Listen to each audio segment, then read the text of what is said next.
Right, well, welcome back, everyone. Our timer has expired. Okay, so I would like to welcome Raymond Sanchez of the New England Addiction Technology Transfer Center. Ray, are you with us? I'm here. Great. All right. Well, good morning. My name is Raymond Sanchez, as was just mentioned by Kyle, Application and Project Coordinator at the New England Addiction Technology Transfer Center, ATTC, located at Brown University School of Public Health. The New England ATTC is part of the national ATTC network comprised of 10 regional domestic regional centers, 4 special focus areas, and a network of coordinating office. Our mission is to accelerate the adoption and implementation of evidence-based and promising addiction treatment and recovery-oriented practices and services within the New England region. I'm very excited today to be joining Maine's 2021 WIC Annual Nutrition Breastfeeding Educational Virtual Conference, and it's my pleasure to introduce Michelle Paliotta. Michelle is a social worker with over 20 years of experience in clinical and community practice. She's currently an assistant professor of social work at Rhode Island College School of Social Work in Providence, Rhode Island, and maintains a psychotherapy practice focused on adolescents and adults in the LGBTQ community. Michelle recently provided clinical supervision for 2 COVID tracing teams in Rhode Island. Michelle has provided training on mental health and LGBTQ cultural competence to corporate, educational, and community care settings. Michelle's social work practice is firmly rooted in the principles of justice, of social justice for all people. Michelle earned her Bachelor's of Science in Human Services in Northeastern University and her Master's of Social Work at Rhode Island College. Michelle's personal self-care consists of growing vegetables, flowers, and raising chickens. So without further ado, I leave with you all Michelle Paliotta. Thank you.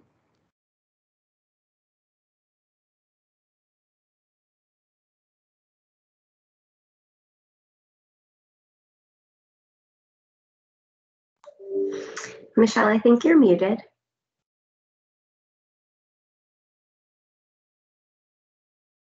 At the top of your screen next to the leave button, there's like an arrow pointing up and then a little microphone. You should be able to unmute it there.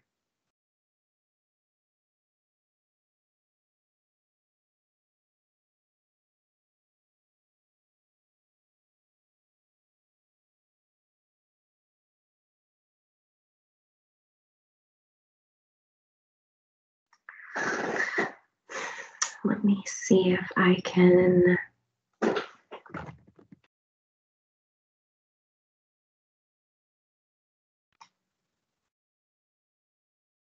Make an attendee.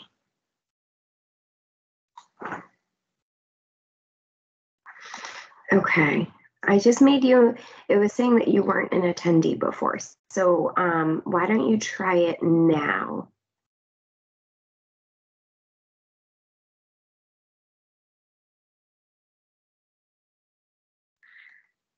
Let's see, maybe make you a presenter.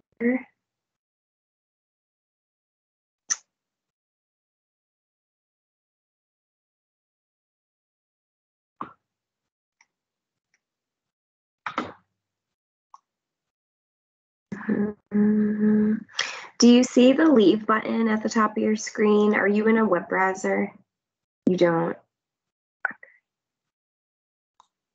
Oh.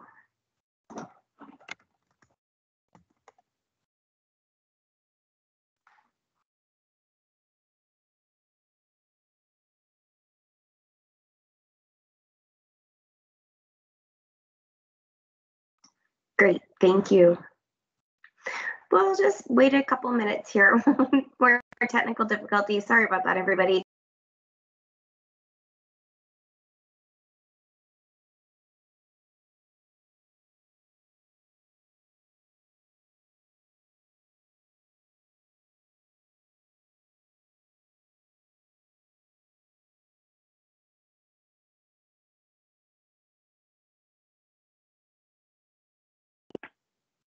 How about now? Can you hear me? Yes, perfect. Yay! Okay, great.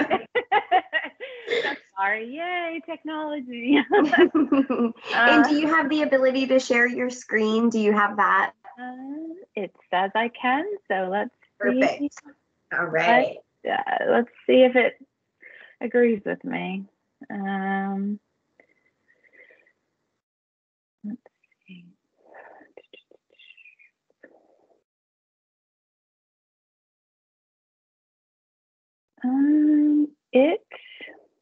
It says I can open share tray, but then does not allow. Okay. I'm sorry. No problem. Give me just 1 second here.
Okay. Okay, have you asked? I'm happy to start if you want to try to. Yeah, that would be great. Let me man, today, what would it be if things just went smoothly? It's all right. It's the way that it is. So I'll just start and then jump in if I can share the screen, and we'll figure it out. So thank you all for allowing me the opportunity to come and talk with you today. I know it's a little bit different of a topic than might be typical for a WIC presentation, but I'm excited to be here. So the objective today, I'm working from my phone, presentation on my phone. So I'm going to provide you some practical de-escalation techniques for working with your clients. And it will be helpful for you all to give me some input. So I really look forward to questions, comments, whether you want to speak up or put them in the chat, however is easiest for you. And I'm also going to provide information about the contributing factors of client presentation. So we're going to start with the contributing factors, both environmental and external. We're going to discuss ACEs scores. We're also going to talk about client presentations and how you are feeling when you interact with folks. I'm going to provide some de-escalation techniques, and then we're going to wrap it up with some self-care ideas. All right. So my question to you all is, what brings clients to the WIC office in Maine? So what are some of the qualifying factors that folks need to meet? So I did a little bit of research and I found out some information that maybe you all might be able to type it in the chat. Like, what qualifies folks? How do you get involved with? How do folks get involved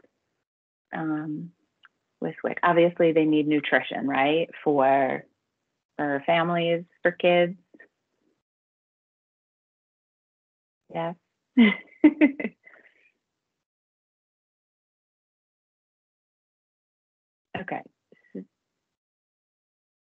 There you go.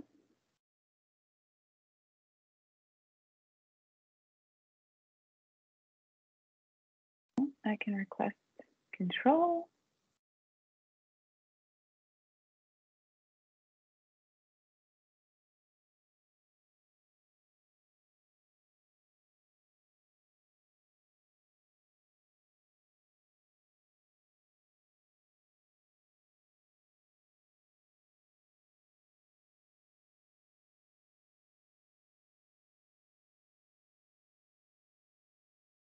Let's see. All right, we can try this. See if this works.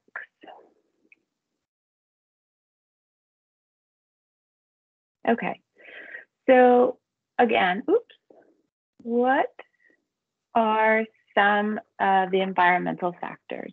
So in my brief research with WIC and also my own familiarity with it, so environmental factors that bring folks to WIC, it's income-based.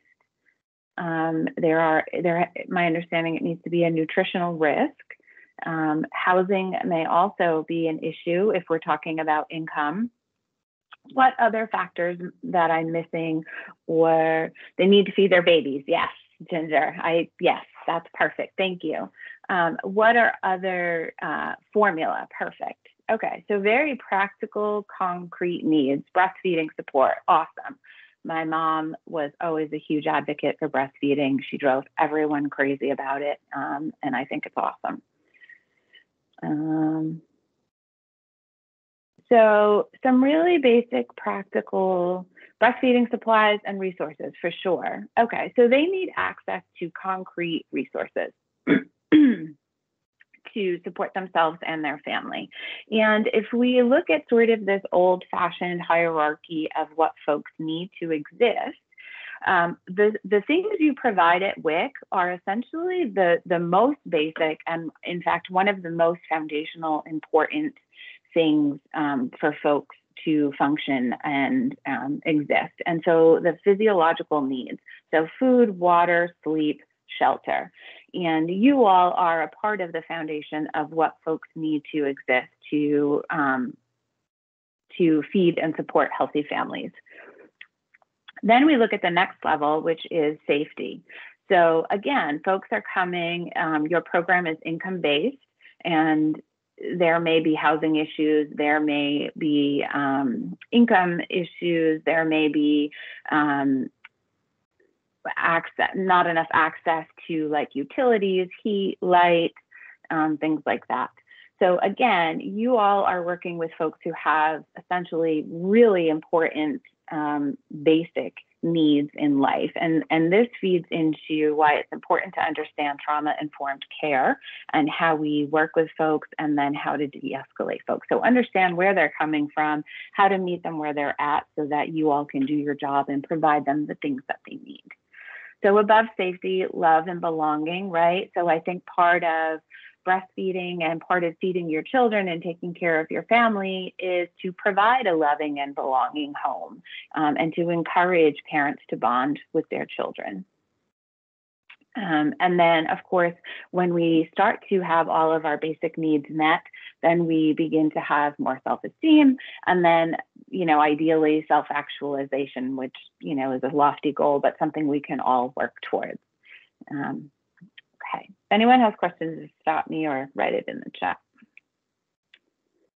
Okay, so what is trauma? So trauma, this doesn't want to agree with me today. Trauma occurs when an external threat overwhelms a person's internal and external positive coping skills. So trauma can be different and experienced differently by all people. So what is traumatic to me may be something super easy for you, and you can deal with it and move on really, really easy. So we have to be mindful to understand that how folks identify their trauma or what their struggle is valid for them. And we need to take them at face value for that. And then what we're working with or what we're seeing with folks is the effect of that trauma that they experienced. Okay. So again, just to reiterate some of the theory behind it, and I'm a professor, so I'm sorry, I have to throw in the theory. It is the individual's response. So I think, unfortunately, and if some of you have the statistics, I'm not sure, that would be great. But I would imagine that given the basic needs, the level of basic needs for the folks you serve, the likelihood of their exposure to some kind of abuse, violence, neglect, or maltreatment is probably pretty high.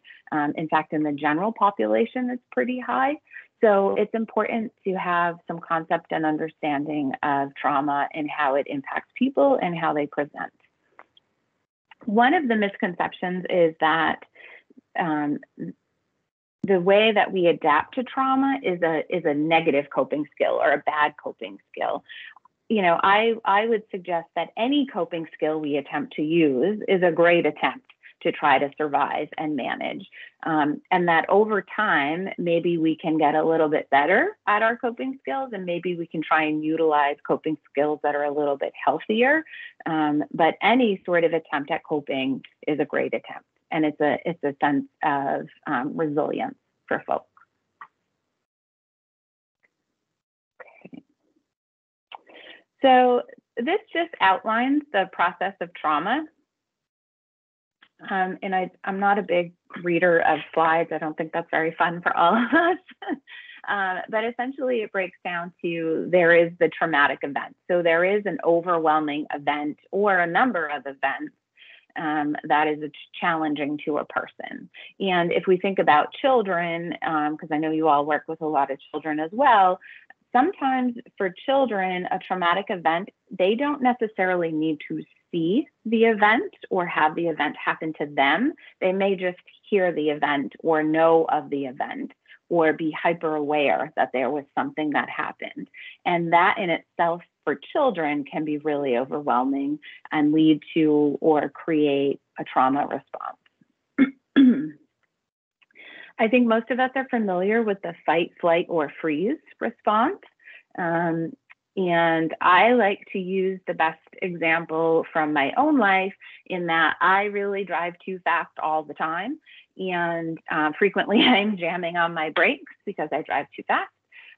But if you've ever been in that situation, you can think about or remember that flood of electricity and intensity in your body because you're like, oh my God, like, am I going to hit this car? Am I going to crash? And why am I driving so fast all at the same time? So that sort of tingly rush of adrenaline and trauma response chemicals is part of the fight, flight, or freeze response that is activated in our brain. And for some of the folks that we work with, they are at that heightened state more often than not. They're not just trying to not hit the car in front of them, they're trying to exist and survive every day. So it tends to lead to sometimes a little bit of a higher level of frustration and irritability and a lower frustration tolerance, which might be some of the things that you see when you work with people individually.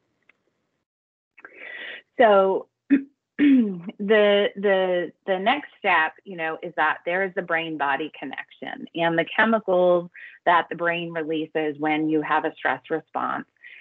If your body is flooded all the time with a chemical that is made to help you survive, over time, that chemical stops working the way that it's supposed to. And we start to feel like we're in danger all the time.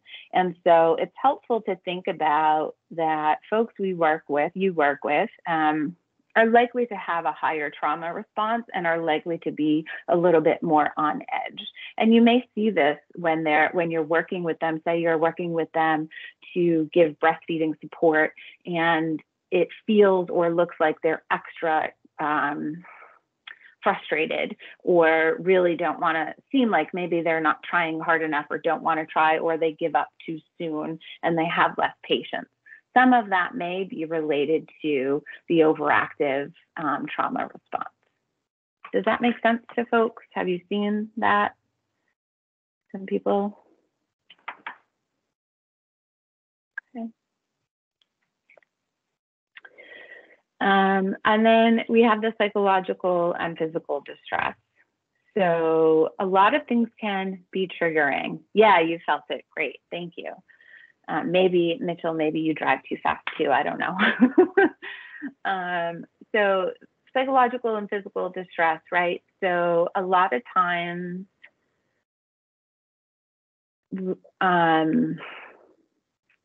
things can trigger us. And if you think about your own life, sometimes if you smell a smell or if you hear a song, sometimes it takes you back to a good place and you're like, oh, that reminds me of something really awesome. But it can also have the effect of, oh my God, that's a danger song for me. That's a danger smell. That's a danger activity. So again, heightened psychological and physical distress coming from any of the many traumatic events that may have happened. I'm curious about the plate sizes, Mitchell, if you want to say something about that or if you want to write something about that.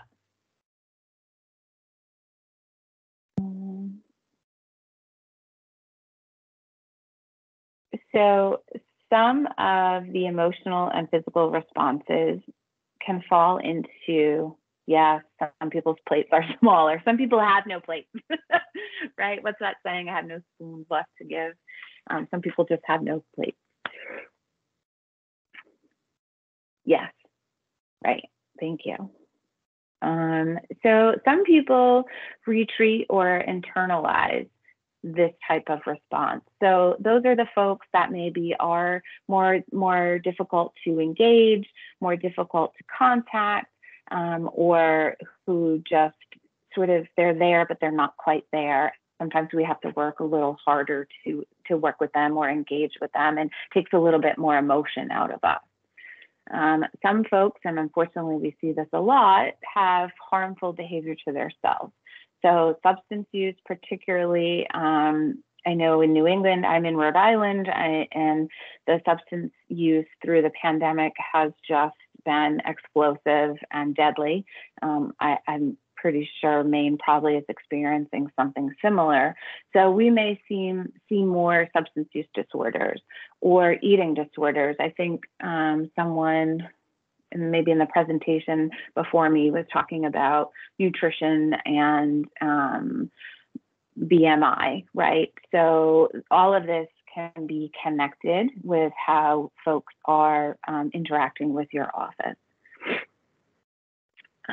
Let's see. And then, worst case scenario on the other extreme is we see the aggression, violence, rage, and threats. So I think you all may deal, hopefully not with violence, but probably some aggression and lots of anger. And we're going to talk a little bit more about that as we go through.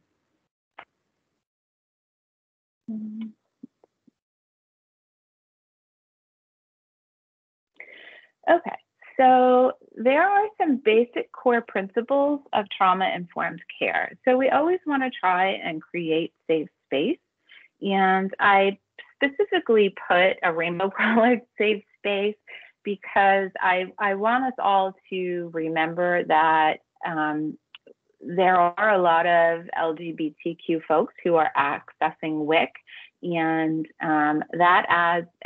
that's an added layer of risk for folks. And so they may be even more on edge or more hesitant to engage or more defensive because they're trying to determine if your office or your services are going to be safe for them.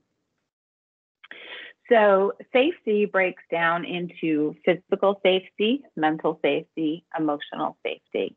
So how many of you all, are you all doing like in-home work or in clinic, in hospitals? Are folks coming into your office space? Are you working from home? What are some of the locations where you're providing services? Just so I have a sense, if you want to type it in.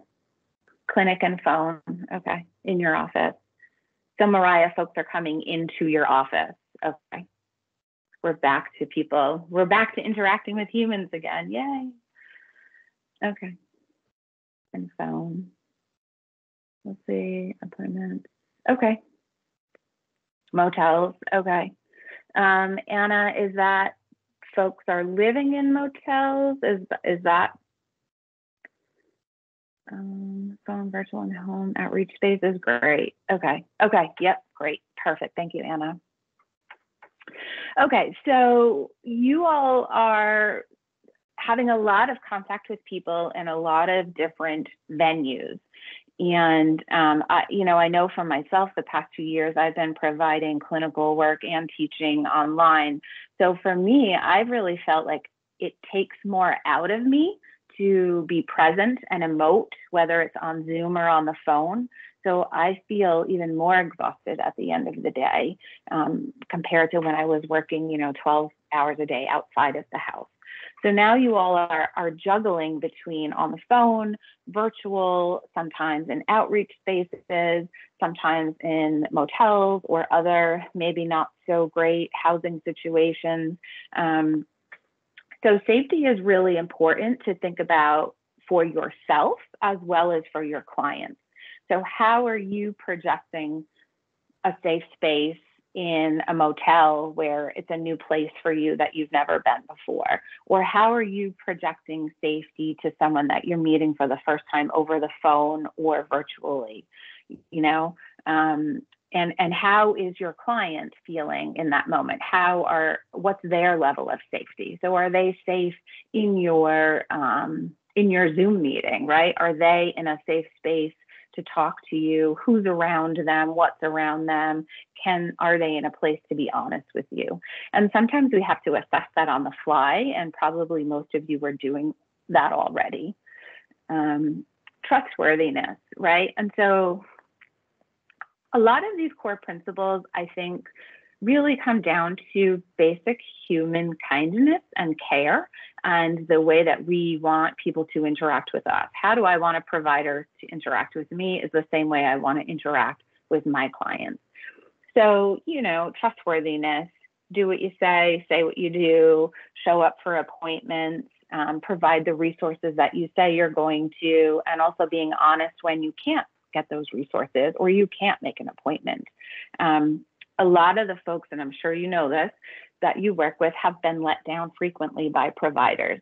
So we are already starting behind the line when we interact with folks. They already expect to be disappointed sometimes. So again, that's more work and effort, emotional effort on our side. Collaboration and mutuality. So we always want to feel like we're working with our clients and that they're working with us, that they have a voice and a choice.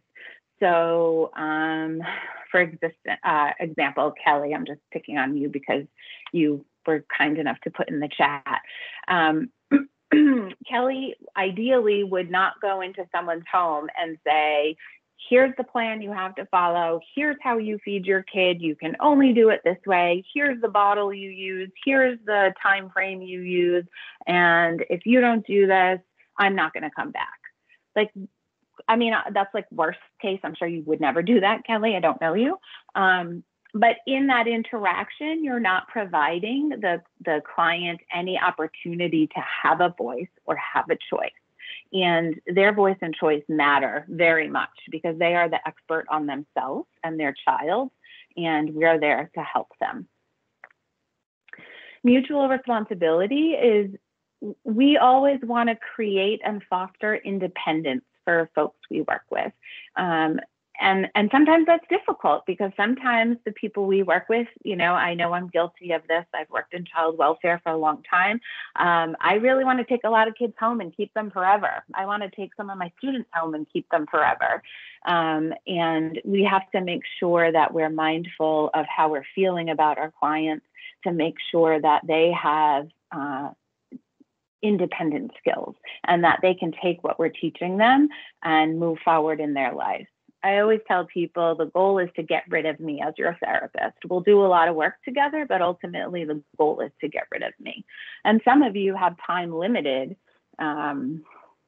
services with folks. So you really have to build in that independence for clients in a short amount of time. And of course, compassion. And I think anyone who does the work that you all do and the population that you work with, you have to have compassion to do that work, and you have to have dedication and care. Does anybody have any questions or thoughts about that before I Move forward? Okay. All right. Anyone disagree? I'm happy to disagree too. All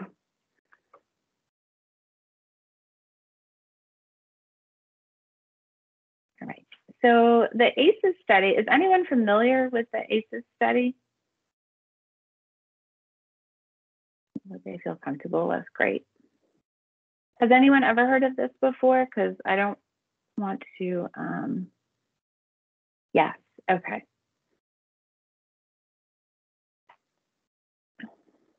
So the ACEs study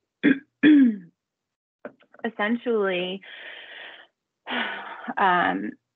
gathered a lot of information, and it was a confidential survey and asked very specific questions about childhood maltreatment and family dysfunction.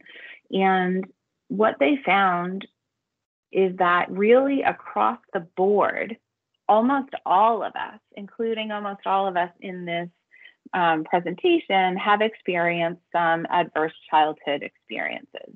And then they made the connection that some of these ACE scores indicated that higher numbers of ACE scores could be attributed to some physical or medical health conditions.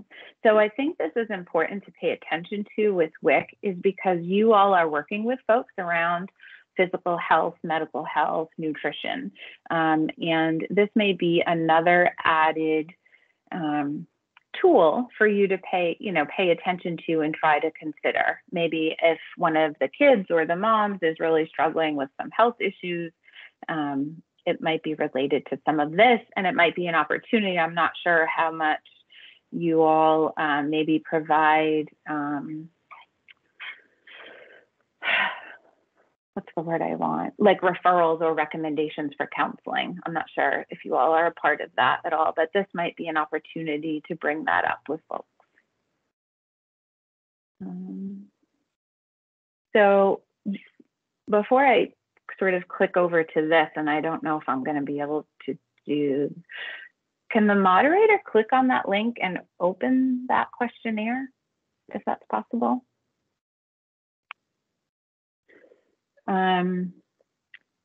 So the impact of the, oh yay, that might work. Okay.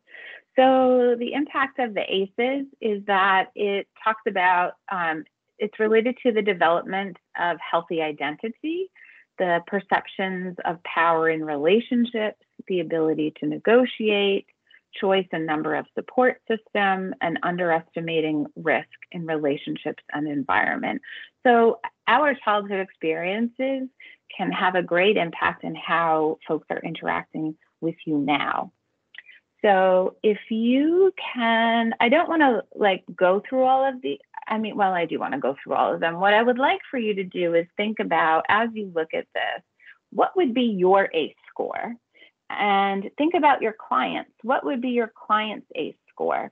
So when we look at these questions, you have to think about, how did you experience this prior to your 18th birthday? So the first one I think is directly oh good, thousands of referrals. That's awesome. That's awesome, good. So think about for yourself and then for your clients, right? Because the best way to try to have compassion and empathy is to think about ourselves and then try to relate that to how we interact with the world, but also the clients that we work with. So how many of your clients don't have enough to eat? So I think that might be all of them, because that's one of the qualifications for WIC, right? So there's an income qualification, there's a nutrition risk qualification. So that one's a big check mark probably. How many of the folks do you work with that lost a parent, or the kiddos that you work with? Did they lose a parent? Or for ourselves? So Anna said that you do thousands of referrals. So I'm going to take that as an assumption that a lot of the folks you work with have some mental health or behavioral health concerns. So it would seem to me that a lot of the kids that you work with, or even the parents that you work with, have some type of mental health issue. And frankly, over the past 2 years in this pandemic, anyone without a mental health issue is my hero, and I want to talk to you and know how you did that. It's been a really hard 2 years. Okay, so the next one is in regard to substance use. Again, I think just statistically speaking, in the United States right now, in the Northeast right now, we have excessively high rates of substance use. So the odds are pretty good, unfortunately, that folks have some of these issues. Is there any way to scroll up for the next part? Aha, thank you. So perfect. So that, the other questions are around history of any sort of domestic violence in the home,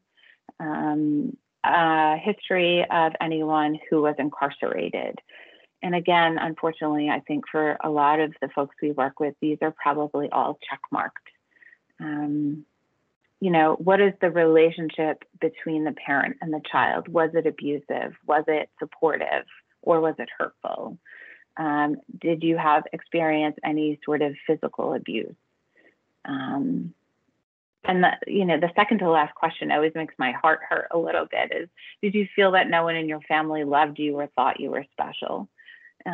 If you work with kids, which most of you do, that's something I think is one of the most essential things with kids is they deserve to be loved. They deserve to feel special. And maybe part of our job is to help parents know how to do that for their children.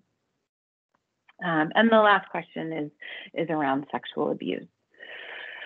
So can we go back to the PowerPoint? Perfect. So in using the ACE score questionnaire, the purpose of that for me with you is to understand that we are all coming to our work with our own stuff, right? But also our clients are coming to meet us with their stuff. And sometimes the collision of everybody's stuff can make for an explosive environment or not the best interaction, right? Sometimes we're not at our best, and that's okay because we're not perfect. And a lot of times our clients are not at their best. So hopefully this just gives a little bit more understanding of how you're showing up and how your clients are showing up. This next slide, this is just my favorite book in the whole wide world. If you want to learn more about ACEs in a really understandable, easy, manageable way, I use this book in my class, but also Nadine Burke-Harris is brilliant, and she makes all of this really understandable. And it could even be used as a tool with your client to help them understand as like an educational resource. Yes, I love her TED Talk. That's awesome. I'm glad. Yeah, I think she might be one of my superheroes. I want to meet her. Okay, so let's talk about, when we talk about interactions and how clients show up at your office or when you meet them, wherever you meet them, what is their history with your office? How many of you, or how often do you get repeat customers? I don't know, I'll call them that for now. I'm gonna assume you probably see a lot or serve a lot of the same families. And maybe if you've been doing this long enough, you probably serve generations of families, because unfortunately we know poverty tends to be generational. So sometimes if folks are coming to, you all are technically a government agency, a government office, folks are already hesitant or sometimes have some preconceived notions about what's going to happen when they go to the WIC office. In the same way, I have a preconceived notion about what's going to happen when I go to the registry for my car. I already anticipate a horrible long day where I'm just waiting, like the sloth in that recent Pixar movie or something. So you are already you already have clients who are walking in with expectations that may not be the reality. So you're having to work to meet them there. What is the history of yourself or your staff or your location at WIC and your community and or the family that you're working with? Some folks are coming in already with, oh my God, when I had my last baby and they helped me, they really didn't do blah, blah, blah. Whether that's reality or not, I'm not sure. But so just to be mindful that folks are already coming in with expectations. And we have to think about, what happened today for your client. So did that client have anything to eat today? Were they able to feed their child today? Did they sleep in a place that is not, maybe they were sleeping in their car, right? So maybe they're cold, they don't have heat, electricity, their kids are not properly fed or clothed or changed. So what is the stress that's happening for them before they even walk into your office? So just to be mindful that folks are coming in with a lot of things that have already happened, or you're meeting them after all kinds of things have happened. What's happening between them and their partners? Are they supportive? Is your client using substances or trying to stay away from substances? What are all of the issues that are invisibly impacting your clients and how they interact with you? Does anybody have questions? So far, so good? Okay.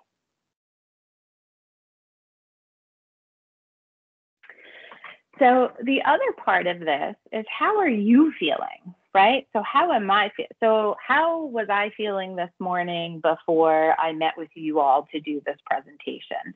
So how did I sleep last night? Did I fight with my partner last night? Did I have any dinner last night? Was I able to eat anything for breakfast? Did I have all of the meds I was supposed to take this morning? Or did I not have enough money for the copay for the meds? Do I even have health insurance? I don't know. Was I able to have proper nutrition, hygiene? What was my commute like? We had some technical difficulties. How did that affect me? And how is that affecting my ability to present to you today and to show up? I know all of you work very hard, and the work you do is very important and can be very difficult. I'm sure over the last 2 years, it's been incredibly more stressful. How has that been impacting you and your ability to show up and provide care or services to your clients? I know for myself, it's been really hard for me to have more empathy for the students that I work with. Like, in fact, I feel like they're making me a little bit more frustrated because I just can't understand why they just can't do what I need them to do when they're just home all the time. So I have to check myself and my level of frustration before I show up to class.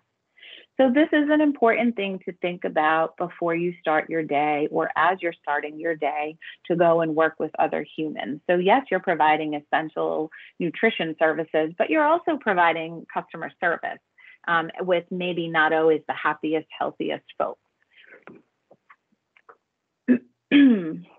We also need to think about, if we go back to the ACEs study and the questionnaire and think about our own triggers and our own responses to issues, right? So maybe we're really frustrated because we don't understand why this parent is still living in their car with their child when we've given them 6 referrals for housing, and yet they refuse to go, and we can't understand it.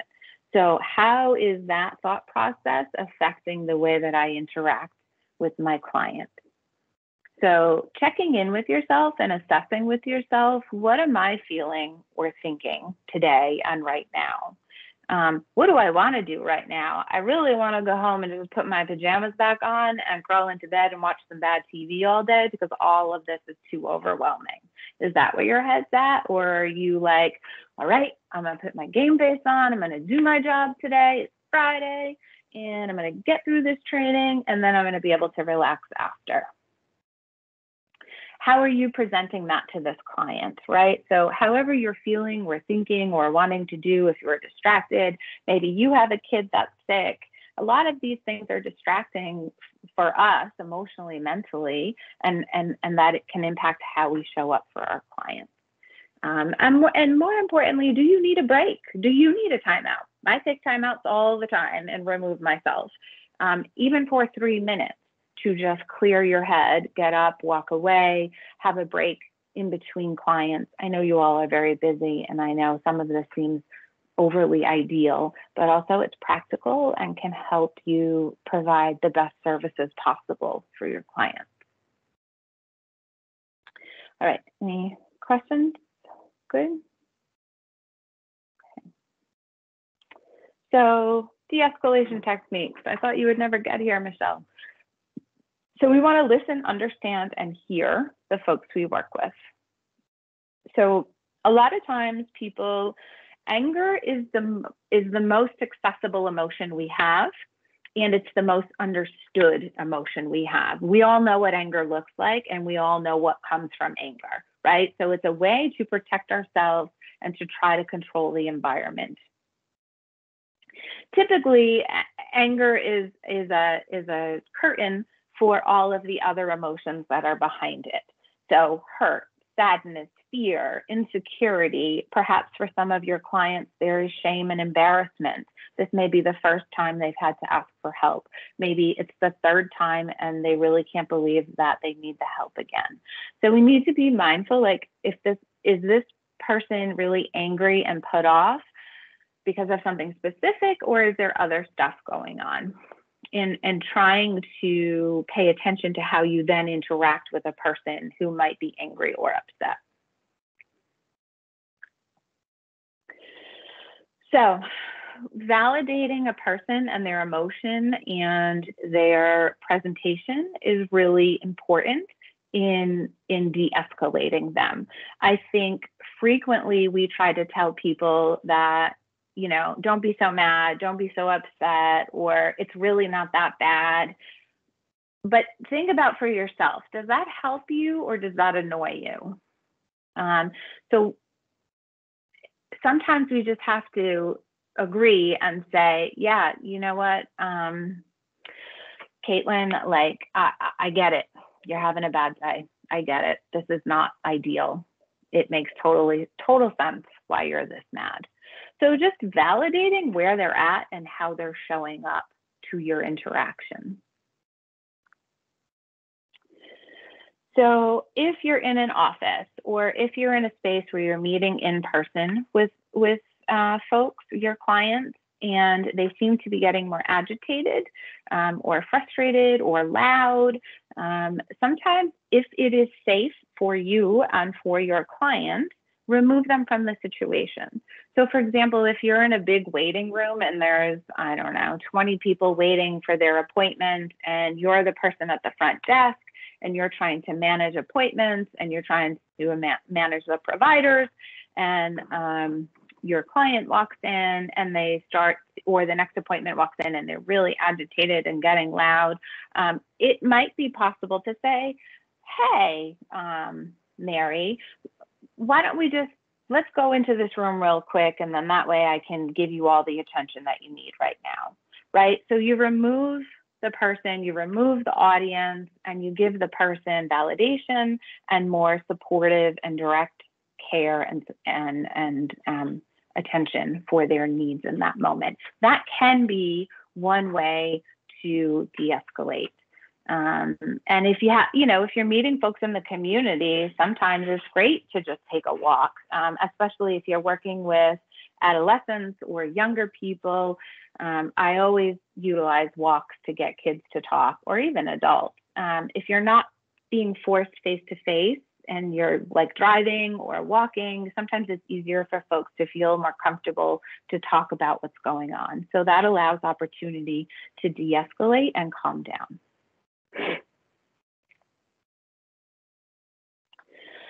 Okay, so the way that we respond verbally to language is also really helpful for de-escalating.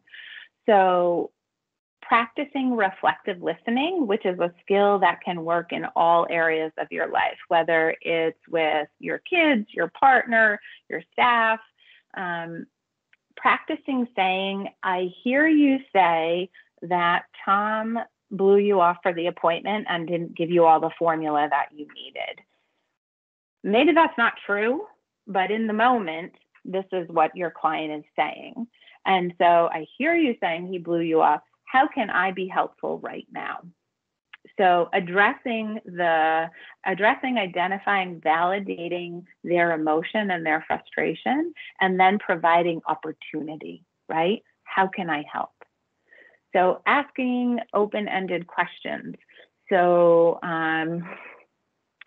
examples are, so what did you all have for breakfast today, right?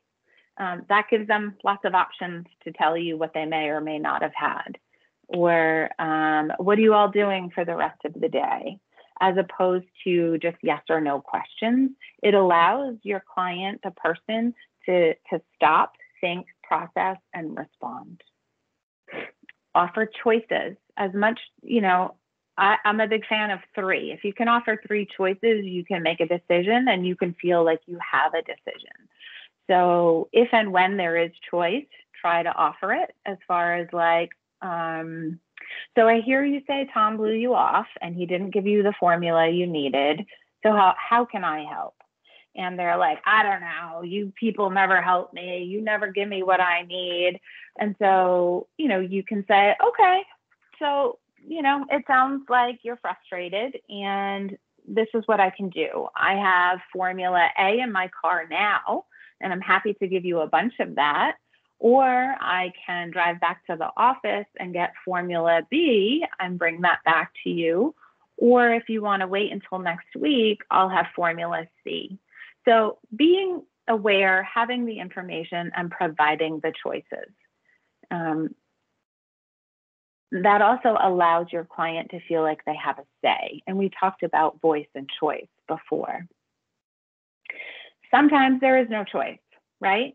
And sometimes we have to give not great news. And it's okay to do that too.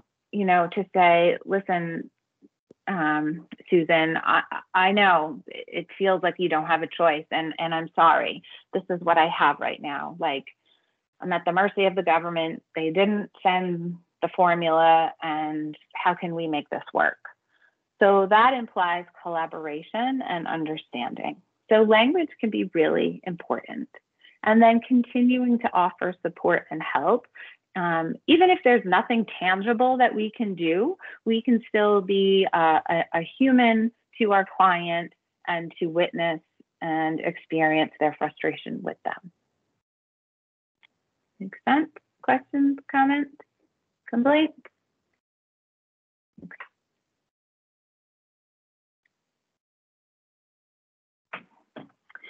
So another thing that's important is to check in with yourself, right? We talked about this a little while ago. How are you feeling right now in this moment?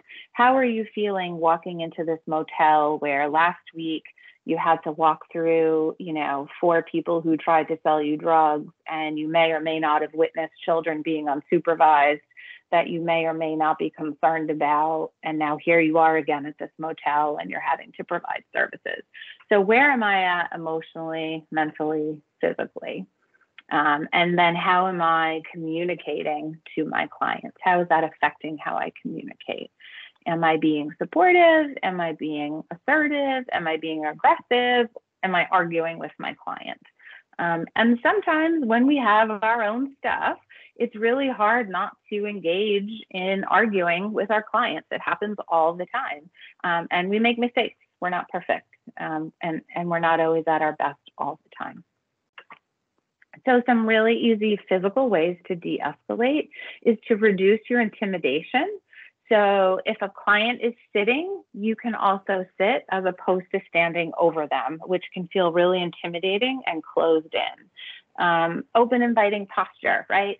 So as opposed to like showing up like this or like hands on your hips, You know, you want to try to project that you are willing and open to talk to them and help them. Sitting side by side as opposed to across a desk, or maybe even if you're in the office, removing the desk as a barrier and allowing space so that you can feel more on the same level. You know, I always feel when I walk into someone's office and they're behind the desk that I'm this little kid again going to the principal's office, and I'm already nervous about going in. So if we can remove those barriers, sometimes that can help. And also, just if a client is really getting agitated, so sometimes broadly facing a client is intimidating. And so you can sort of move yourself to the side a little, so you make yourself a little bit smaller to them and less confrontational. That can also help. But again, you have to be mindful of safety.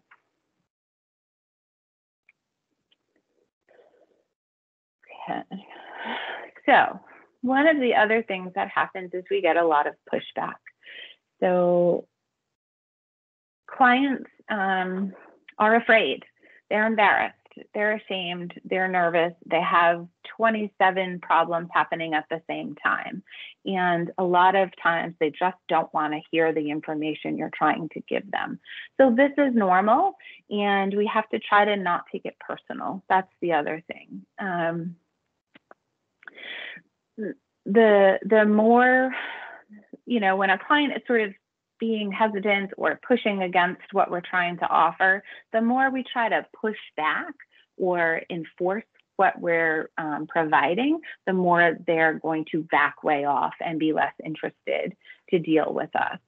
So the goal is not to eliminate it, but to minimize it. I have a friend that talks about it like jujitsuing the energy, right? So instead of pushing back against their energy, which we know we're never going to win, it's like fighting with a 3-year-old. It's nearly impossible. We want to use their energy back with them to get them into the place we need them, right? So that's where the reflective listening and the validation stuff comes in. So, wow,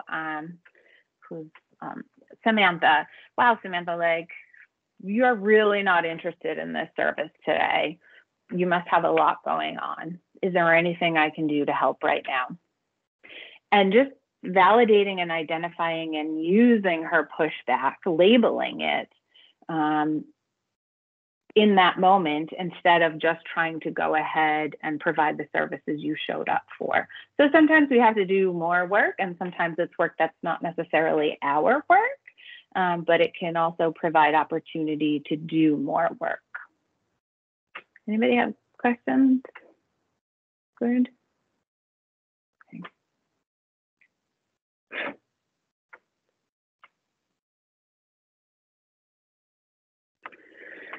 So here are a brief list of 10 options for de-escalation. I think it sums up what I've been trying to say. Obviously, we want to respect personal space. We never, ever, ever want to touch anybody that we don't have permission to. And we also want to be mindful of physical space. Some people are close talkers, and we wish they would be mindful of our space, and that's okay to model that for them. Like, hey, Jim, I need you to just give me a little bit of space right now, particularly with COVID. Like, I just need a little space. Don't be provocative, meaning don't try to bait someone on purpose, or don't try to instigate on purpose, because I don't like when people do that to me. So I'm sure our clients are not going to really like that. And then it's just not going to create a great basis for your interaction. So we always want to use verbal contact. Be concise. So short and sweet is always the best, right? Get to the point. Make it clear, make it easy to understand. Sometimes as providers, I am always guilty of this. I've been talking all morning. I talk too much. So allow the space for your clients to talk and for you to just give information in small pieces. We talked about identifying feelings, listening closely, like what is this person telling me? and then what's maybe behind what they're telling me. So they're telling me they're not interested in the services I have to give them right now. But what else are they saying?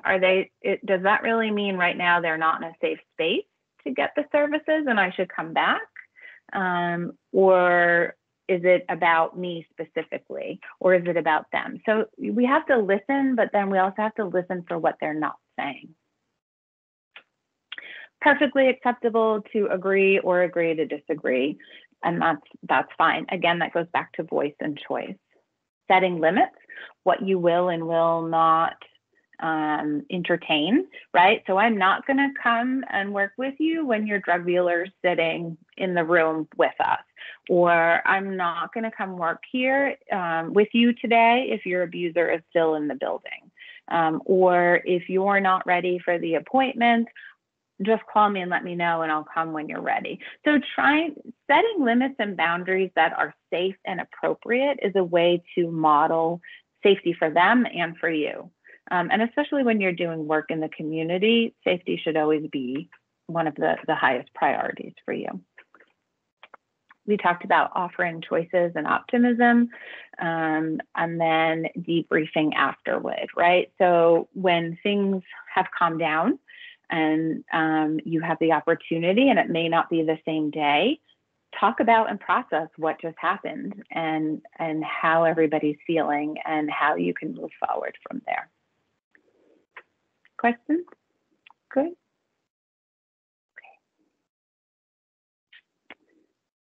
Okay, so self-care. Everybody talks about self-care, and I think that there's a really big misconception that self-care needs to cost a lot of money or take a lot of time or be some extravagant thing. That would be nice. It's just not practical all the time. So for yourself, I mean, obviously we want to teach our clients about self-care, but part of this presentation is to think about yourself. You all do hard work and deal with difficult situations every day, and you all worry about your clients and care about your clients. So how can you take care of yourself? I am a big fan of keeping things simple. So here is a really brief list. Everybody can Google and find thousands and thousands of pages and lists of ways to have self-care, but simple is always best. And you know, I tell my clients, like, maybe you washed your hair today. That's self-care. Maybe this weekend you don't have anything to do, but you're gonna stay home and put makeup on for no reason. Like, that can be self-care. Maybe you're gonna go fishing this weekend. That's self-care. Maybe you can take a walk. That's self-care. Even for yourself, right? Treat yourself to a cup of tea and a really fantastically terrible TV show that only you love and nobody else in your house will watch with you. That is self-care. Asking for support. So from folks within your immediate work circle and supervision, but also from folks in your life. Who are your helpers? Who are your friends that you can call and vent and complain to, and then they'll make you laugh? Who in your house makes you feel the best? I have my 2 dogs and my cat who keeps everybody up all night, and I have my chickens. So that's part of my support. Is I love my animals. I love my garden, my flowers. So that helps me to get out of my head and to try to stop thinking about all of the stressful things that happens all day. Support and encourage your colleagues and your office mates. So how can you all create a self-care challenge at work? And what do what's the reward at the end if everybody talks about or is able to document a way that they had self-care? So sort of encourage each other, support each other, but also check in with each other, like, hey, Michelle, you don't look so good. How was your appointments this morning? Do you want to go get a cup of coffee and talk about it? Or do you need a minute to collect yourself? Or, are you okay? That's how, I'm sure all of you do that anyway, but it's really important. So another thing is that administration can create opportunity for self-care. So provide incentives or provide activities or provide, I mean, I know we all don't have a ton of money, so it doesn't have to be a money thing, but give someone an extra time on their lunch break, or, you know, recognition within the office for self-care, or recognition for identifying a new way to provide self-care. Anything where you're sort of refilling the cup that you have been pouring out to all of your clients is a great way to take care of each other and feel better, and then be able to work with our clients in a more productive and healthy way.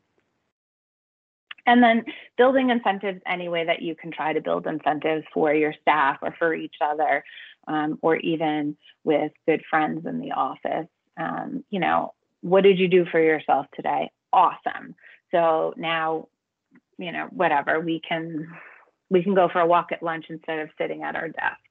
So any way to build that in is great. And then if you can provide extra stuff, that's awesome too. If you all come into some magical money and the government gives you some funding for incentives for self-care, I love that too.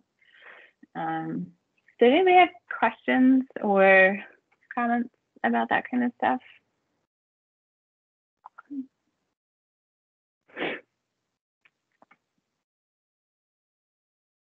So I did want to provide some opportunity for questions or feedback, or if you wanted to give me a specific example of something that you don't know how to handle at work or something that's come up.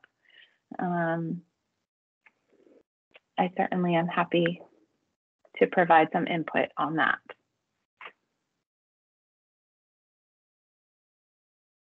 Maybe everybody's hungry, I don't know.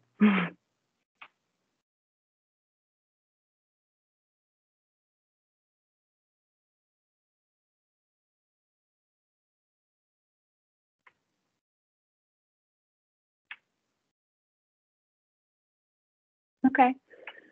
Thank you. I hope it was helpful, and certainly I'm available. My contact information is available if anybody wanted to follow up or contact me for anything. I am very open to questions, comments, complaints, disagreements, and my hope is that you all have some concrete skills to interact with your clients and hopefully feel a little bit stronger and more able to manage difficult situations, and really to take care of yourselves, because you all are doing awesome work, important work, and we need you to keep doing it. So you have to really take care of yourselves. We all do. So thank you. I appreciate the time, and I hope you all have a great rest of your day. Thank you so much. That was great. Awesome.